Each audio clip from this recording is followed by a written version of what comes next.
Bismillahirrohmanirrohim. Assalamualaikum warahmatullahi wabarakatuh. Ini adalah kisah anak kecil yang merindukan Rasulullah. Kisah seorang anak kecil yang amat merindukan baginda Nabi Muhammad SAW, terjadi di zaman Syekh Abdurrahman Ad-Dibai, pengarang kitab Maulid Ad-Dibai. Kisah ini sangat mengharukan, sampai membuat Syekh Ad-Dibai menangis. Syekh Ad-Dibai adalah seorang ulama besar bernama lengkap Imam Wajihuddin Abdurrahman bin Ali bin Muhammad Al-Syaibani, Al-Yamani Al-Zubaidi Asy-Syafi'i.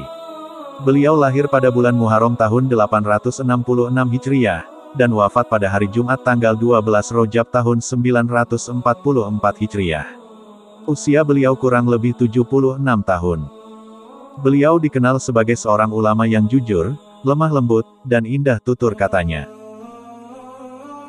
Dikisahkan, Syekh Abdurrahman Ad-Dibai sedang berkumpul dengan orang-orang di kota Zabid, ujung kota Yaman, untuk berziarah ke makam baginda Nabi Muhammad SAW di kota Madinah. Jarak perjalanannya membutuhkan waktu selama 2 minggu. Ketika rombongan hendak bergerak ke kota Madinah, tiba-tiba seorang anak kecil berusia 8 tahun datang dan menyapa Syekh Ad-Dibai. "Wahai Syekh, aku ikut ziarah ke makam Nabi."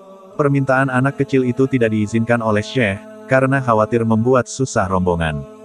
Lalu Syekh Ad-Dibai bertanya kepada anak kecil itu, "Kenapa kau sangat ingin ikut?" Lalu anak itu berkata, "Wahai Syekh, percayalah aku sangat rindu kepada Rasulullah."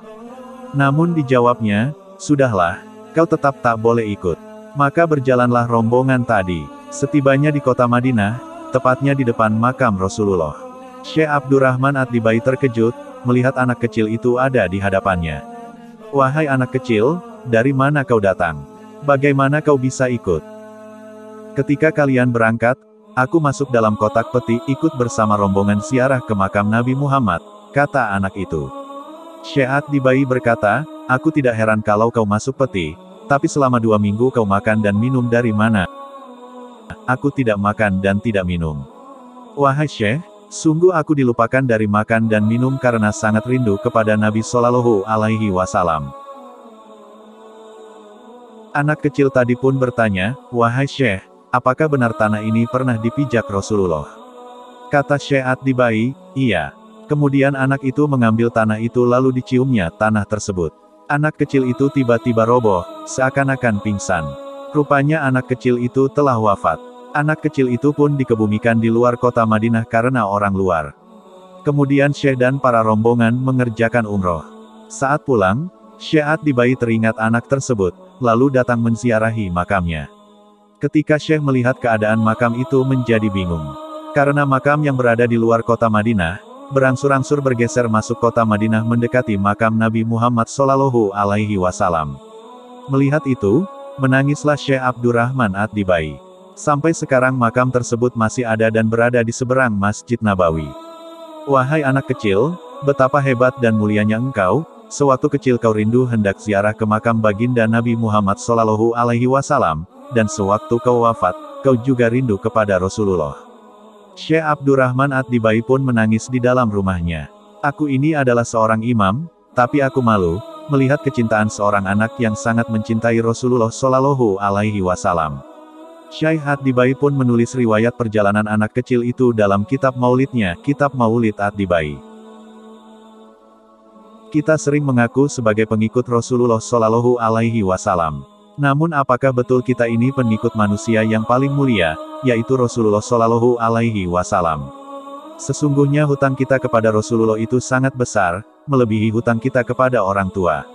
Sebab, Rasulullah telah menyelamatkan kita dari pinggir jurang neraka, menuju surga. Kita akan mendapat penyesalan di akhirat kelak, karena menolak ajaran Rasulullah SAW, dan enggan mentaati beliau. Dan ingatkah, hari ketika itu, orang zalim menggigit tangannya, seraya berkata, "Aduhai, kiranya dulu aku mengambil jalan bersama Rasul." Al-Quran Surah Al-Furqan ayat 27. Sesungguhnya mencintai Rasulullah SAW itu tidak mudah, karena beliau tak pernah kita lihat secara kasat mata. Itulah yang membedakan kita dengan sahabat Nabi zaman dahulu, yang bisa melihat langsung beliau, sehingga mereka bisa mencintai dan meneladani sifat Rasulullah SAW. Dan ada salah satu kisah lagi, yaitu sebatang pohon kurma menangis, karena rindu Rasulullah Shallallahu Alaihi Wasallam. Kisah ini dari Jabir radhiyallahu anhu, ia berkata, Rasulullah Shallallahu Alaihi Wasallam biasa berdiri di atas sebatang pohon kurma ketika berkhutbah. Setelah dibuatkan mimbar, kami mendengar sesuatu pada batang pohon kurma tersebut seperti suara teriakan unta yang hamil. Sehingga Nabi Shallallahu Alaihi Wasallam turun, lalu meletakkan tangannya pada batang kurma tersebut. Setelah itu, batang pohon itu pun diam. Nabi Shallallahu Alaihi Wasallam lalu bersabda, ia menangis karena zikir yang dulu biasa ia dengar. Hadis riwayat Bukhari nomor 2095. Disebutkan dalam riwayat Asy-Syalihin karya Imam Nawawi pada hadis nomor 1831. Kisah tangisan pohon kurma merupakan kisah yang benar-benar nyata. Ibnu Hajar al-Asqalani rahimahullah berkata, bahwa ini merupakan tanda kalau benda seperti batang kurma, yang tidak bergerak memiliki perasaan seperti hewan, bahkan lebih unggul dari beberapa hewan yang lebih cerdas. Hal ini sesuai dengan firman Allah Ta'ala di mana sebagian ulama memaknakan secara tekstual. Mencintai Rasul itu harus mencintai apapun yang datang dari Rasulullah Shallallahu Alaihi Wasallam, yaitu karakter fisik, dan ajaran serta sunnah-sunnahnya. Kabar yang disampaikan Rasulullah Shallallahu Alaihi Wasallam adalah syariat. Adapun wajah dan fisik Rasulullah Shallallahu Alaihi Wasallam itu sangat baik, dan sangat tampan melebihi keindahan Nabi Yusuf alaihi salam. Allah Subhanahu wa Ta'ala berfirman, katakanlah wahai Muhammad, jika engkau benar-benar mencintai Allah, ikutilah aku, niscaya Allah akan mencintai kalian dan mengampuni dosa-dosamu. Allah Maha Pengampun lagi Maha Penyayang. Mencintai Allah dan Rasulullah Shallallahu Alaihi Wasallam dan sunnahnya, adalah ibadah yang paling utama.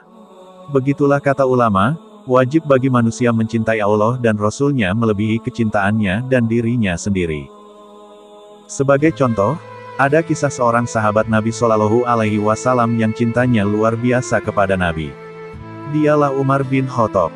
Dalam buku Semulia Akhlak Nabi karya Amru Khalid menceritakan kisah Umar bin Khattab radhiyallahu anhu yang berjalan bersama Nabi diiringi sebagian sahabat. Kemudian Rasulullah menggandeng tangan Umar bin Khattab. Umar pun berkata, demi Allah wahai Rasulullah, sesungguhnya aku benar-benar mencintaimu. Maka, Nabi berkata, melebihi cintamu kepada orang tuamu, wahai Umar. Lalu, Umar pun menjawab, iya. Rasulullah kembali bertanya, melebihi cintamu kepada hartamu, wahai Umar. Kemudian, Umar kembali menjawab, iya. Beliau Shallallahu Alaihi Wasallam pun meneruskannya, melebihi dirimu, wahai Umar. Umar pun menjawab, tidak. Betapa jujurnya Umar pada dirinya sendiri. Seketika Nabi Shallallahu Alaihi Wasallam berkata, tidak, wahai Umar. Tidak sempurna imanmu sampai engkau mencintaiku melebihi dirimu sendiri. Kemudian, Umar berkata, demi Allah, wahai Rasulullah, sungguh aku mencintaimu melebihi diriku sendiri. Mendengar jawaban sahabatnya ini, Rasulullah menegaskan, sekarang inilah imanmu telah sempurna, wahai Umar.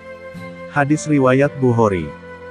Berikut 4 tanda seseorang mencintai Rasulullah Shallallahu Alaihi Wasallam. 1.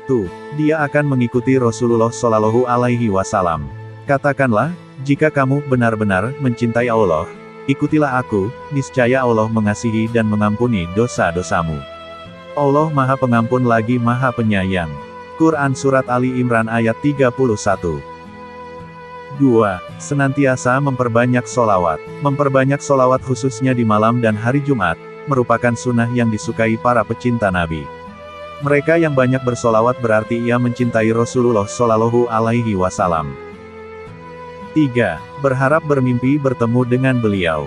Sebelum kita merindukan Rasulullah Shallallahu Alaihi Wasallam, beliau sudah merindukan kita terlebih dahulu. Dalam hadisnya, Rasulullah Shallallahu Alaihi Wasallam bersabda, wahai Abu Bakar, aku begitu rindu hendak bertemu dengan saudara-saudaraku. Sahabat Abu Bakar As-Siddiq radhiyallahu anhu berkata, apakah maksudmu berkata demikian, wahai Rasulullah? Bukankah kami ini saudara-saudaramu? Rasulullah berkata, tidak, wahai Abu Bakar. Kamu semua adalah sahabat-sahabatku, tetapi bukan saudara-saudaraku. Saudara-saudaraku adalah mereka yang belum pernah melihatku, tetapi mereka beriman denganku, dan mereka mencintaiku melebihi anak dan orang tua mereka. Mereka itu adalah saudara-saudaraku dan mereka bersama denganku. Beruntunglah mereka yang melihatku dan beriman kepadaku, dan beruntung juga mereka yang beriman kepadaku, sedangkan mereka tidak pernah melihatku. Hadis riwayat Muslim. 4. Mencintai kitab yang dibawa Rasulullah Shallallahu Alaihi Wasallam. Seseorang yang mencintai Rasulullah, berarti dia juga harus mencintai kitab yang telah dibawa oleh Rasulullah. Sebagai cahaya dan petunjuk hidup, Al-Quran dan Al-Hadis yang dengannya kita hidup, dan dengannya pula kita akan mati. Sebagai seorang mukmin kita wajib untuk beriman, dan mencintai serta melaksanakan apa-apa yang diperintahkan di dalam keduanya itu.